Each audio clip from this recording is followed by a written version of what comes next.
Thank you for joining us for our International Women's Day celebration. We are excited to be here today with you to hear from these inspiring women leaders. Thank you to Generation STEM, who put together this programming. Before we get started, we wanted to thank our sponsors. Big shout out to Viasat, today's lead sponsor. And thank you to our champion sponsors, U.S. Army, Tillich Biotechnologies, part of Maravai Life Sciences, Collins Aerospace, and Rayathon, the technology subsidiary, and Cox Communications. And thank you to our partners, Foundation, Fisher Scientific, Vertex Pharmaceuticals, Hologenic, TaylorMade Golf Company, Quaidel, and Biocom California.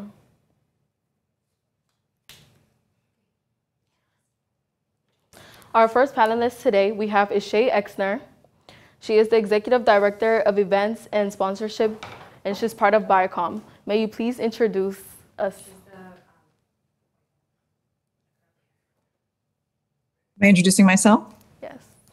Hi, good morning, everybody. I'm Shay Exner. I serve as the Executive Director of Events and Corporate Sponsorship for Biocom California. Within my role at the organization, I oversee our event and programming strategy for our members across the state of California. Myself and my team, we organize about 150 different events for the life science industry. And I also manage the relationships with all of the organizations that support our members through corporate sponsorship. Very happy to be here. Thank you. What are some of the things that you do being the Executive Director of Events? Wow. I do a lot of things. I manage a team. I have an amazing team of individuals that help me plan and produce and execute on all of the different events that we put on for our members. Biocom California represents 1,600 member companies across the state of California and beyond, all companies that are working on life-saving drugs and therapies. And throughout that membership, my role is to ensure that we're creating networking opportunities for individuals to connect, that we're providing opportunities for them to learn from each other and from subject matter experts, as well as create opportunities for our companies to be connected with different sources of funding so they can continue to advance the research and development that they're working on. All the different events that we plan focus on different verticals within our membership, whether or not that's biopharma or medical device, digital health, CRO, CMOs, as well as different targets within those member companies, C-levels, HR executives, facilities executives, government affairs, any type of role within a life science company, we're going to have some sort of programming that's going to create value for them through our programs. How did you get your job? How did I get my job? I've got a pretty interesting story. I'm probably a unicorn amongst many of the women that you'll be interviewing today, and that I have just celebrated my 20th anniversary at Biocom California. And the way that I did receive my job is I was a transplant from New York to California, and came here and didn't really know what I wanted to do. And after living here for a few months, I realized that life science was a huge industry because I was a temp, and every temp job that I got sent out on happened to be at a life science company. The last temp job that I got sent out for was for Biocom California. And I started there as the receptionist. And here I am 20 years later in an executive level role within the organization. And I've watched our organization grow and transform over those last 20 years. As a woman in the STEM college, there must have been, in the STEM career, there must have been some challenges. Can you tell us the steps that you took to face those challenges if they did occur in your life? Yes, we can't hear you. Okay, I was having a little trouble hearing you, but I think what I heard you say was that during this course, this tenure of my job here, there must have been some challenges, and how have I overcome those challenges? Yes, there's certainly been some challenges over the years. I think there's multiple challenges that come in either within the economy. That was a huge challenge. So, you all are probably too young to remember, but And in 2008, the market crashed within our economy. And my job, as far as selling corporate sponsorship and doing business development, became extremely challenging during that time. Many people were not, spending marketing dollars and did not see corporate sponsorship as sort of a necessity at that point. They were really just making sure that their companies were staying afloat. That was a huge challenge for us, but I think the way that we overcame that was being really strategic on the type of events and programs that we were putting on and making sure that we were providing our sponsors with real tangible return on their investment. We went above and beyond, all of the other events that we do to make sure that we were providing our sponsors with real takeaways and connecting them with opportunities to advance their business and being able to show that the dollars they were spending with us really impacted their bottom line as well. Besides the economy, which obviously we can't control, other challenges that I dealt with throughout my career was feeling that I hit a glass ceiling. When you are a woman in the industry and you have to fight for every move that you make, you have to advocate for yourself.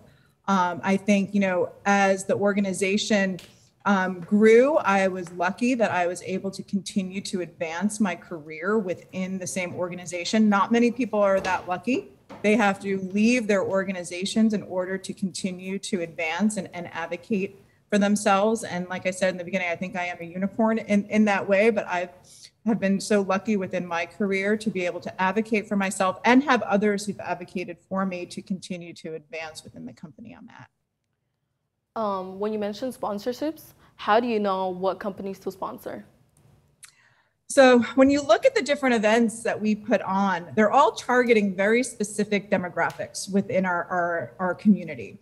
So when I'm planning a HR focused event, I'm going to be looking for sponsors that ultimately are selling some sort of services or solutions to the HR executives. They're going to want that direct access to those HR executives. And so it's a matter of looking at your network, looking at the market, and seeing the companies that are really ultimately going to benefit from getting access to those individuals. So if you look at the different events that we put on, like I said, for HR executives or CEOs or CFOs or facilities folks or government affairs, there's all different types of service companies that ultimately support the roles within the company and want to be able to sell into those companies their services and solutions. So, there's lots of different companies that are supporting the life science industry and helping these companies to grow and innovate. And that's how I identify the sponsors. On the other side, you've got companies like Illumina, huge industry companies that aren't service providers, but they also have a huge commitment to the industry as far as wanting to support the growth of our industry here in California and beyond. Those industry companies are also great targets for me because they want to be able to show their dedication and commitment to the industry by supporting programming for our members. We have seen that there's this stereotype behind going into the STEM major, you have to be good at science or math and things like that. But from what we're hearing from you is that you love planning as well as directing. And so we wanted to know, what was your journey towards implementing STEM into your passion for planning as well? So it's interesting, I didn't even know what STEM was when I first came to San Diego and started working within the life science industry. And I can remember, in my early years at Biocom, we would have interns from High Tech High down in Point Loma. And I think that was when I really started to understand the impact that our organization and Generation STEAM and organizations like that have on our youth and wanting to get kids excited about careers in STEM. That was a pivotal moment for me when I started working with those interns and seeing that direct impact that we can have with those individuals. And it also made me start to realize that I had a lot to learn, right? As a salesperson and as an events director, I'm an expert in, connecting with people. I'm an expert in selling. I'm an expert in logistics, but I'm certainly no expert when it comes to life science or careers in STEM. So one of the greatest things about my job is that I'm planning all of these different events and I'm listening to all these amazing subject matter experts talking about different technologies and innovations and research. And I'm learning so much about all the different areas there are to create careers in STEM. And with that, once I, had children of my own, I really wanted to make sure that I was pushing them in that direction as well. And both of my kids now go to high tech elementary. And I now make a point that, every single event that we do, I am making sure that there is something relatable in it for anyone who's either looking to start a career in STEM, or obviously for the industry folks that we are creating these events for that are highly educated and have been in STEM and for most of their careers, making sure that we're continuing to drive value to them as well. Thank you so much for being here today. And now we'll go to the Q&A.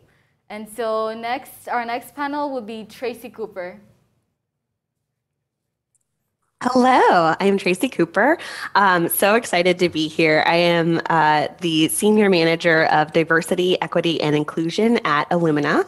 And so we partner really closely with Biocom. In my work, I am a part of the Human Resources Organization.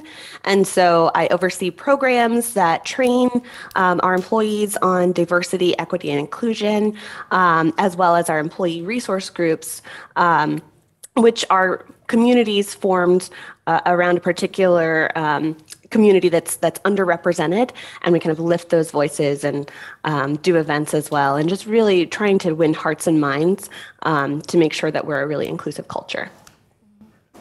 Where did your passion begin when it came to the work that you have at the moment? Yes. So I've been passionate about diversity and inclusion since I started really at MetLife, and most of my career up until a couple of years ago was in financial services and largely doing project management. So I started doing research papers with a partner in a leadership development program, and it really opened my eyes to see the ways that we don't always recognize how we're excluding people. And so it was mostly off the side of my desk. I would have my kind of day job and then my fun work that I would do in research papers, in employee resource groups as a peer leader. And then it was through the connections that I made in that kind of side passion project work that I ended up being there was an opening for diversity, equity, and inclusion at Illumina, and I was able to apply and join. Well, being a woman of color, how did you manage, or what struggles did you face, and how did you manage to overcome those struggles? Yeah, it is definitely a challenge, I think, in understanding the unwritten rules of a corporate organization. So just being really transparent, because that's how I am. I kind of grew up in financial services, and there's definitely a glass ceiling. You start seeing that people who are in the positions that you want to be in don't necessarily look like you, and that's kind of a challenge in and of itself to find mentorship, to understand what it takes to get to the next level. And so I had a very frank conversation with one of the most senior leaders at the time in MetLife, and I said, I feel like there's this stigma that I have to overcome, and I'm trying to decide, if it's me, am I crazy, or is it real? And he was like, no, it's real. And you have two options. You can fight through it and blaze a path for the people who are coming after you, and he was like, there's no disrespect here, you can find a different industry. And I had to take that to heart and think about, okay, do I have what I think it takes to make it to the next level and to blaze a path, and how much does that mean to me? And I ultimately decided that it meant a lot. And so between financial services and STEM, I mean, there's, if you look at the demographic breakdown, I think you see that there's a lot of kind of similarity in executive leadership. But the work that I do is so fulfilling because we have so many people who are leaders who are invested in diversity and inclusion.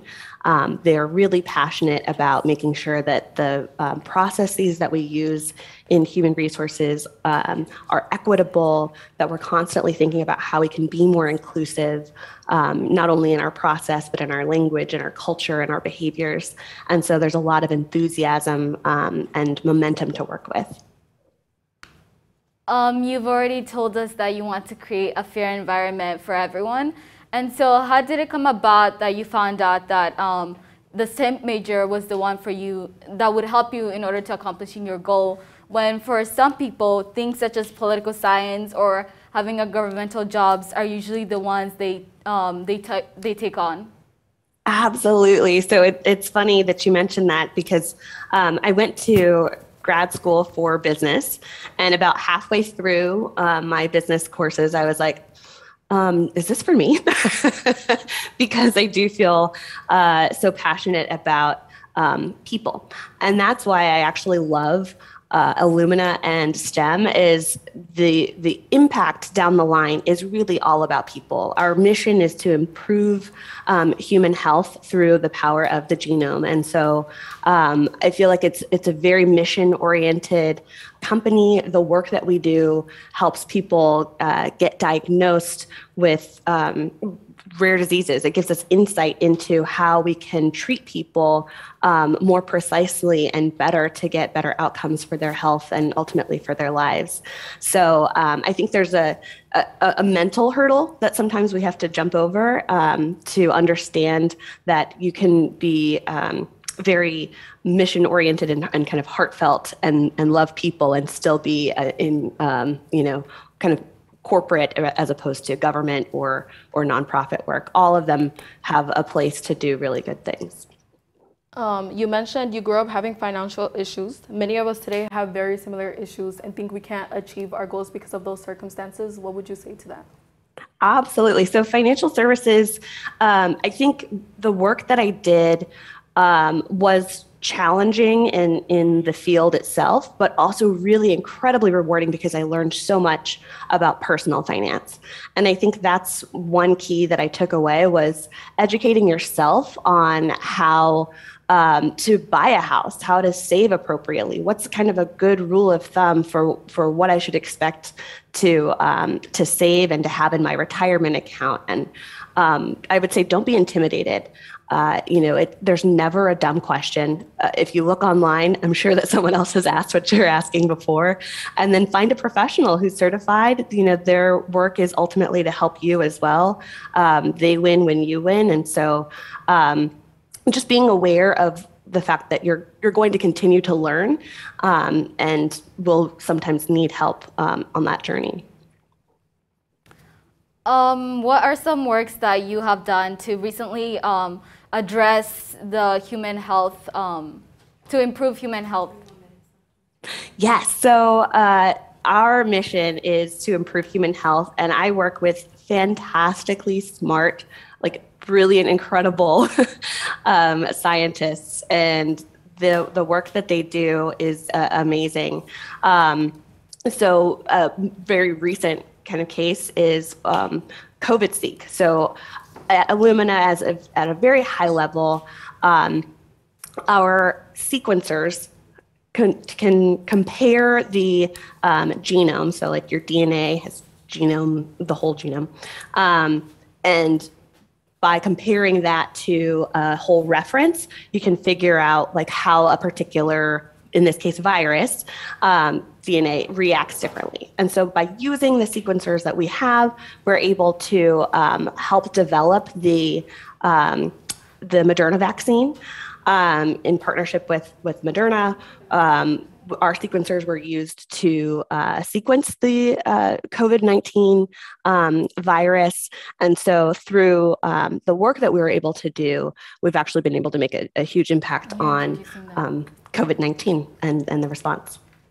Mentioning human health, what in human health sparked you? Yeah, I think that there's a lot, I love people in general. And so that's a huge component of being really people oriented is thinking about quality of life and longevity. I also think very personally, most of us know someone who's been touched by cancer or disease. And it feels really, really hard to not know what to do or not have answers. And so by working at Illumina and in life sciences in general, knowing that we're creating more insights. I mean, if you look at like 80 years ago, there's no way that we could know the things that we know now without the incredible work of the scientists and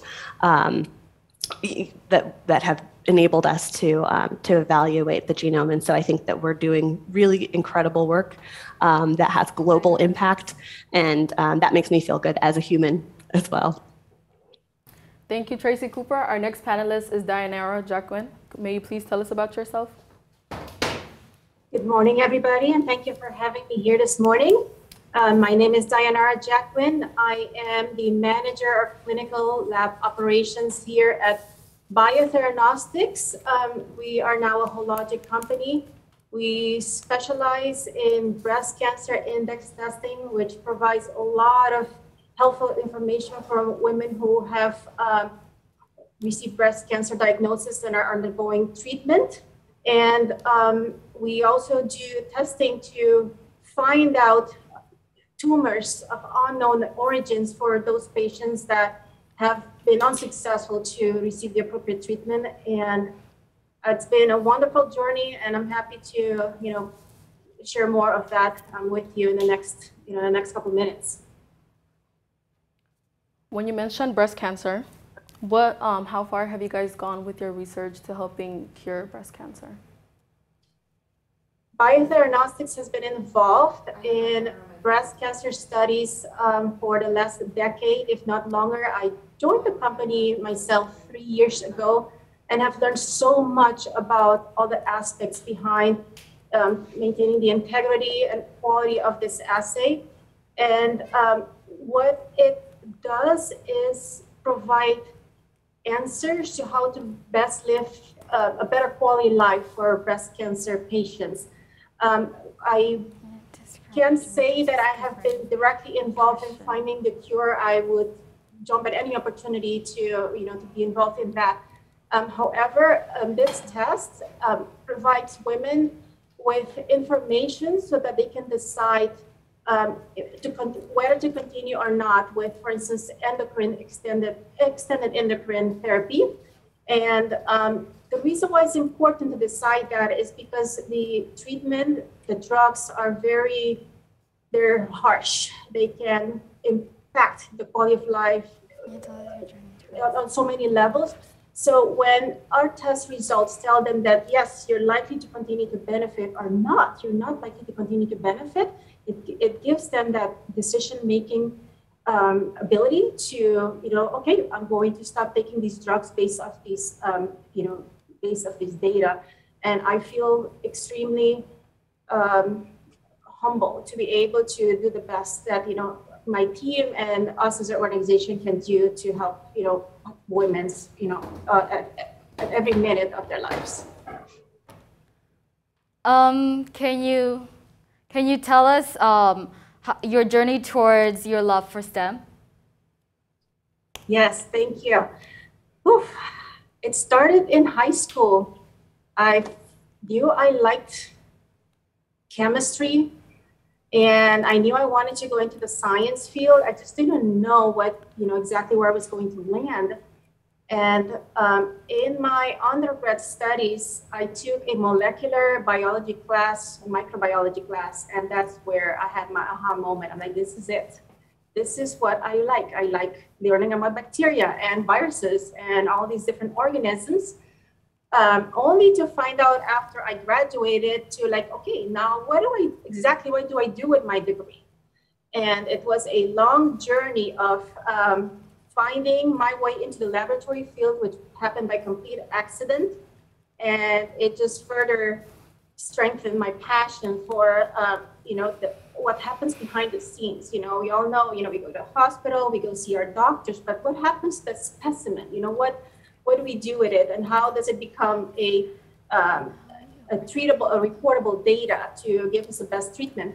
So I was lucky to work with mentors that trained me, from the bottom of the ladder up, if you will, as a lab assistant, being a freshly new immigrant into this country. I had some challenges to overcome, and just continue to find ways to overcome obstacles, such as how do I get my license in order to exercise the profession. In the states of Florida and California and New York, you cannot touch patient samples unless you have a license. So immediately I asked, well, how do I get the license? Okay, well, you need to have the experience. Okay, sure. Tell me, how do I get the experience? Well, you need to have the license.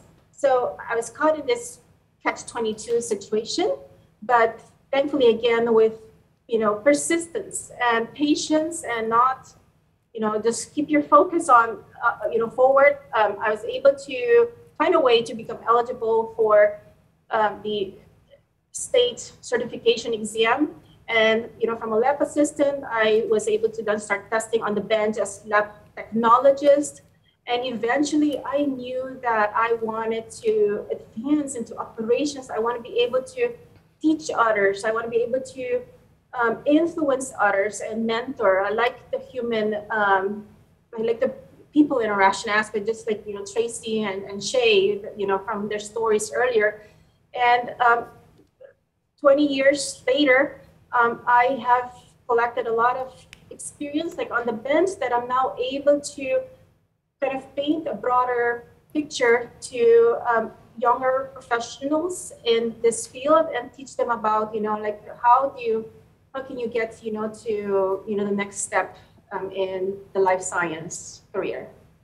I love how you mentioned that you were an immigrant. I'm also an immigrant, and some of the things that I'm facing right now is being able to convince my parents to go to my dream college, especially coming from like an African background and from like a Muslim household.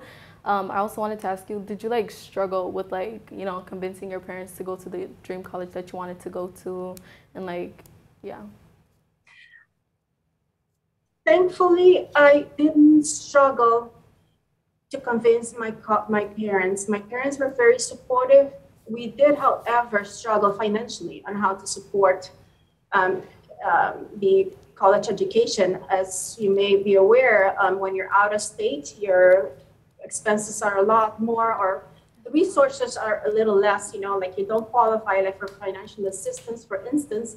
But, by being creative and just taking fewer classes, trying to, have a side job while juggling courses, exams, and all of that, we were able to make it happen. And I'm lucky, I'm thankful that I had supportive parents, even though I left my home at 20 years old into a foreign country that I have visited before, but I've never, lived, there before. So they took that step, and just with their support and friends and other mentors that I met along the way, I could say that I have been lucky to, to build what I'm now extremely passionate to talk about and to share with others. Can you describe some of the barriers that you faced? Maybe, for example, language barriers, and how you were able to overcome those? Can you repeat which type of barrier did you just mention? Like, for example, how you said you're an immigrant, and so maybe was there a language barrier, and how were you able to overcome that? Absolutely, language barrier. So let me tell you, like when I first moved, I understood the language, but when you spoke too fast, I'm like, I couldn't understand. I would get lost. And I was afraid to speak up in fear that I would sound, I wouldn't sound smart. I wouldn't sound, very well understandable. But like, for instance, calling service to establish a landline back in those days, like I had a hard time just understanding the representative over the phone just to establish basic service needs. But, you just learn by error and trial. And over time, with exposure, you get better. You learn, to overcome your language barriers, or at least that's what was in my case. And I just didn't focus too much about the failures of, the language. I admitted, I guess I pronounced this incorrectly, and, I will remember to pronounce it differently next time. And so forth. So, and to this day, even in other languages such as Spanish, when I first met my husband, who is from Argentina, and he speaks very fast Spanish in the beginning, I couldn't understand him. And it wasn't until over time that I'm like, okay, now I can understand what he's saying, because it just takes time to get used to, and just embrace yourself that you will not be perfect at everything at once. You just have to give it time and do not give up. So that's one of, like my story about, language barrier as an immigrant that, I can share.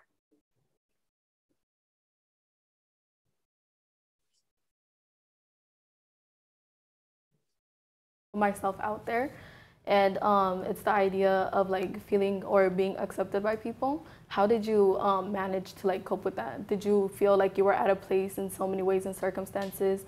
If yes, then like how did you cope with that? So your question was, let me recapture that, like how did I overcome if there were circumstances that I didn't feel like accepted, or I felt a little out of place? Is that correct? Yes. I would go back to cultural differences, not having been raised here and not knowing like lingos and expressions. I probably wasn't able to pick up jokes quickly, and at times I felt like, oh, okay, I'm just gonna smile here, but I didn't really understand what was being said. And at times I remember when I was younger, I would like, oh God, I wish I had something smarter to say, be more witty. But again, I learned to you just have to let these things happen naturally, and you just have to continue to fight for your voice, and it will come out great some days, and other days it doesn't come out as you think you wanted it to come out. But at the end, if your message is clearly understood, you've done your job. And let's see, out of place, I think that would be maybe the main one in my life and career that I can share. Thank you for that question. Thank you so much for your time. And our next panel will be Surgeon Sylvia.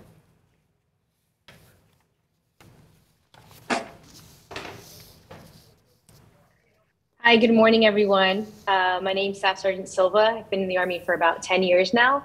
My job with them, it's a 25 Quebec. It's a multi-channel transmission systems operator and maintainer. It's a really, really big fancy word. For basically, I work with satellites, radios, communication systems. I fix them, I work on them, I acquire signal, phone capabilities. So it gets very technical in the IT world. And I've been doing that about 10 years for the US Army now. I was also recently interested in going in the Army, but then I decided that it was not for me. And so for you, when did you discover that being in the Army was your passion and it was something that you wanted to do? So I graduated high school, and I realized quickly that being an adult came with a lot of responsibilities that I wasn't prepared for, financial responsibilities.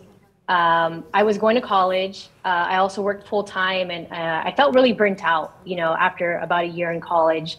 And my passion was to travel the world. That's all I wanted to do, is travel the world and go to school for free without paying, any money out of my pocket to travel, or without accumulating any student loan debt.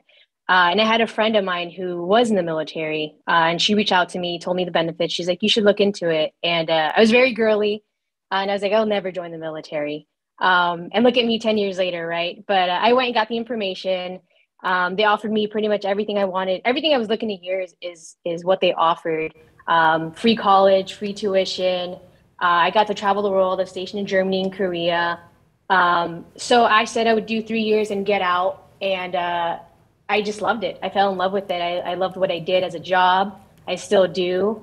Now I'm in San Diego, stationed out here, just kind of, relaying my message and my experience in the military, and sharing how good it's been and how far I've come. Well, first of all, I applaud you for being a female sergeant in the Army. Thank you. Actually, what's it called? I'm just questioning, were you like one of the few in your family to go to college or to go in like the Army? And yeah, so I am first generation. My family is from Mexico, born and raised. So I'm first generation here in the US. My parents didn't go to college. I was the first to go to college, first to graduate from college. And I was the first to go to the military. So it was a big shock to my family, kind of all around. I was just the first to do everything. And they're very excited and very supportive of what I've accomplished so far. I also wanted to add to that, how did you manage to take that big step, since you were the first in your family to go to college and like do everything the first? So college, that was pretty easy. Just I had great counselors in high school, kind of directing me down the right path to go to college. As far as the Army, my parents weren't very supportive at first when it came to the Army. There's this big stigma out there. You join the Army, you're going to go to war and you're going to die. That's just the stigma that's out there. And it's not like that. That's not the case. So that was something I did have to overcome with my family, and kind of explain to them, the benefits and why I wanted to do it, and what career field I was getting into that, had nothing to do with combat. But I was able to accomplish that. What were some of the challenges that you had while going into the Army that sometimes you had to question yourself whether or not you made the right decision?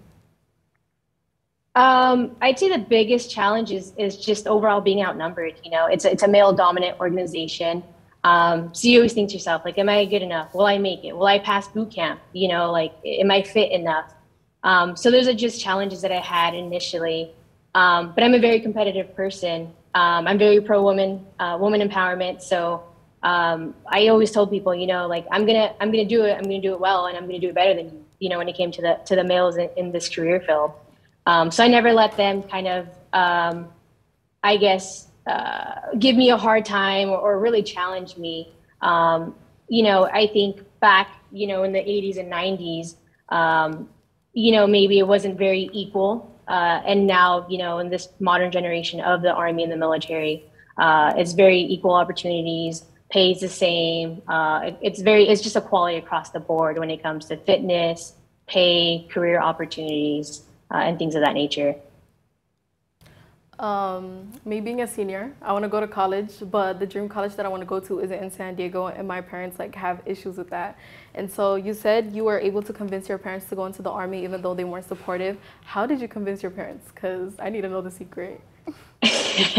Well, it wasn't easy. I think what really helped was kind of telling them why I wanted to do it. I didn't want to do it just to go against the grain and make my parents mad.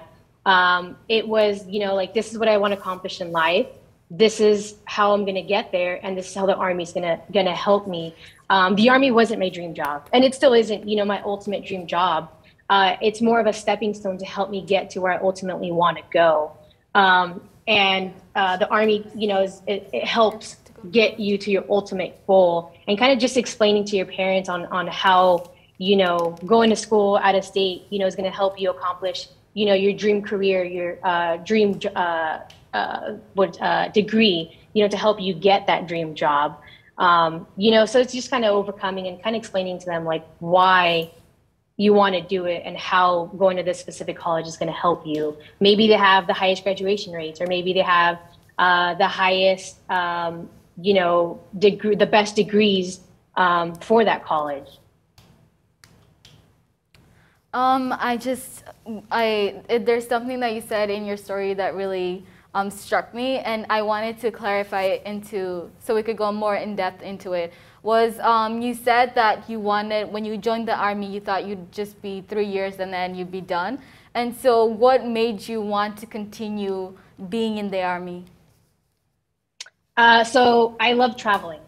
And that was one of the reasons why I wanted to join, was to travel. I spent 4 years consecutive overseas, and that was by choice. I traveled all over Asia, all over Europe. So I'd say my first 3 years they were in Germany. And I was like, man, like this Army thing is really good. It's easy. I'm going to school for free. I'm traveling the world. I don't have any student loan debt. And I am financially stable and on my own. I was out of my parents' house, living on my own, stable, all across the board. And so I was like, wow, this is this is a nice gig. It's easy. And then I realized that if, you do 20 years in the Army, you'll get a retirement pension check for the rest of your life. So I joined when I was 19, essentially at the age of 39, if I choose to continue, at 39, I could retire and get a paycheck for the rest of my life. My parents are in the 50s and 60s, and, they're still working. And I think, my goal is to not end up, working like them in my 60s and waiting for, Social Security and things of that nature. My goal is to have 2 careers by the time I'm 60, so I can have, 2 pensions and really get to enjoy life and kids and the grandchildren when that time comes. You mentioned how being in the Army wasn't like your dream job. What is your dream job or your ideal job? So my dream job in high school was to work for the FBI. The FBI agency is my absolute dream job. So once I retire from the Army in another 10 years, I'll have everything lined up so I can just transition straight into the FBI agency.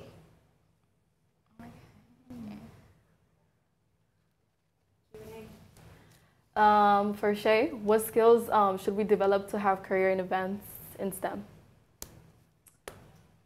Okay, what skills? Being able to connect with people. I think that honestly is one of the biggest skills that women need to succeed in any job, is being able to connect with people and be able to share the story of whatever it is that you're doing, whether it's you're selling a sponsorship or you're producing an event, being able to create a narrative and be able to have enthusiasm around what you're trying to sell. As far as event planning, there's a lot of skills involved in event planning, organization, multitasking, being able to prioritize, and having a strategic mind to ensure that the events that you're putting together are ultimately creating impact and value for those individuals that are coming to your event. What I love about events is that there's a beginning and an end to each project that you're working on, and you get instant gratification and instant feedback on how your event was, how people thought that it was, because they can give you that feedback live and immediately, and it can help you to create more opportunities to continue to advance and make sure that you're always learning from each event to make the next one better. And for Tracy, the question is, what is one of your proudest accomplishments related to diversity work? So one of my proudest accomplishments is actually just in the last year, the fact that we were able to grow our employee resource groups from 5 to 11 and set them up with business projects that was able to move diversity and inclusion forward in organizations. So as an example, in improving the number of patent submissions for women, that was just one of the projects of these incredible 11 teams of employee resource groups. So I teared up at the end of the year when they were talking about their report outs for these different projects. Is very meaningful.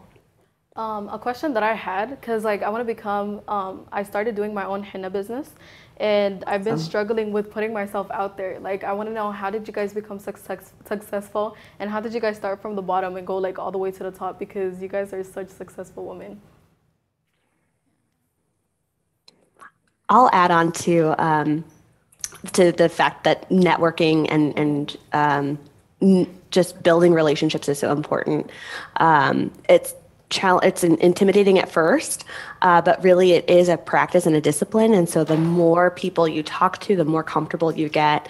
And then, once you click with someone or have interests, I would say keep that relationship going, because you never know down the line in a few years if you can help them, if they can help you, and how that can benefit your career.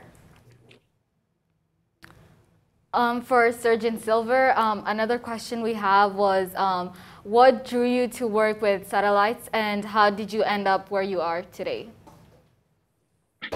So in order to join the Army, you do have to take a kind of like an aptitude test. And this test kind of lets you know what you're naturally good at and what skills you possess. I had a bunch of different options, and ultimately I wanted to pick a career because I didn't know if I was going to like the Army. And I didn't know if I was going to get injured, because I wasn't the most fit person, when I joined.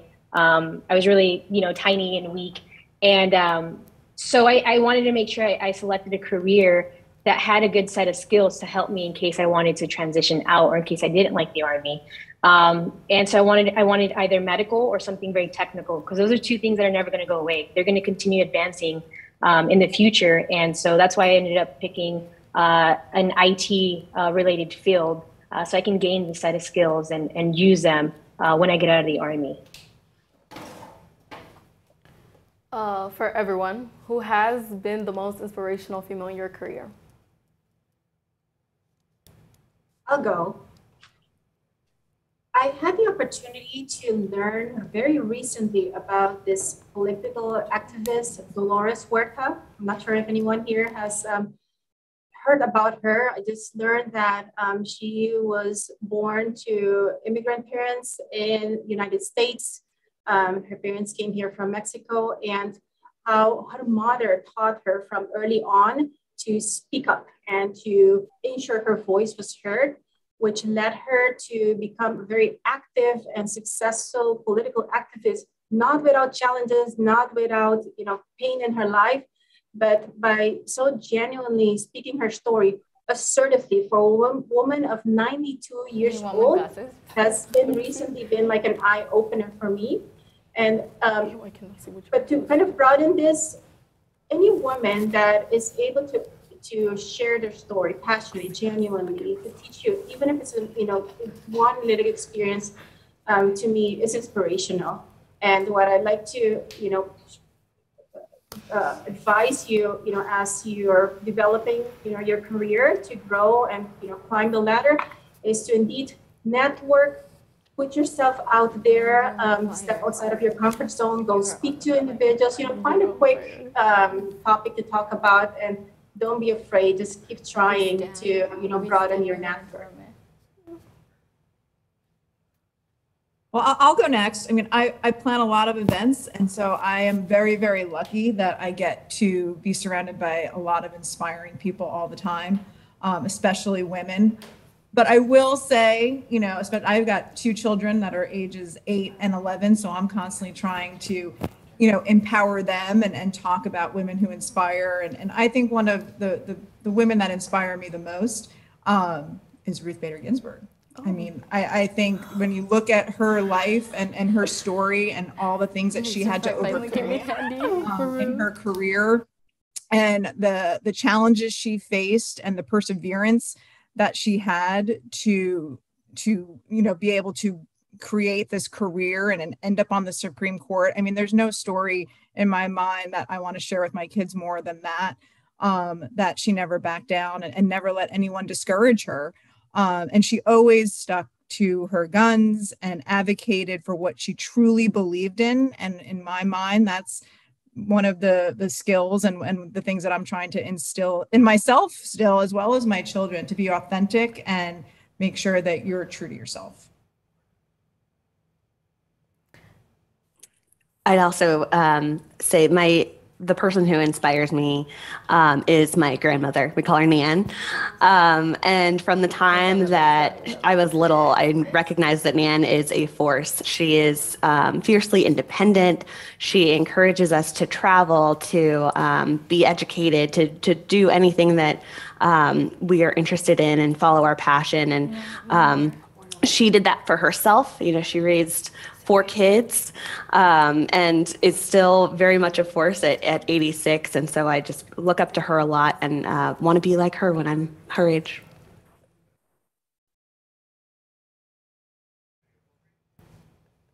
Sylvia, do you have anything to add on? Oh, thank you Yeah, again. absolutely. Oh, okay, go ahead. No, sorry, go on. I was going to say, my mom, definitely the most inspiring person. You know, she came here, single mother, 3 kids, to give us a better life. And so now it's my passion to give her, that life that she came here for, whether it takes me 10 years or 20 years, it's going to happen. So I think she's definitely the most inspiring person in my life. I would agree with you. My mom is also one of the most influential women in my life because she raised a total of 8 kids, adding me. I'm pretty sure I was very stressful. But anywho, thank you guys all for joining us today. If you want to hear from other inspiring leaders, be sure to check out the Women Who Inspire podcast. Dropping next week, follow at LoveSTEMSD on Instagram, Facebook, Twitter, and LinkedIn. And check out www.lovestemsd.org for more information on STEM events in our community, including the upcoming San Diego Festival of Science and Engineering.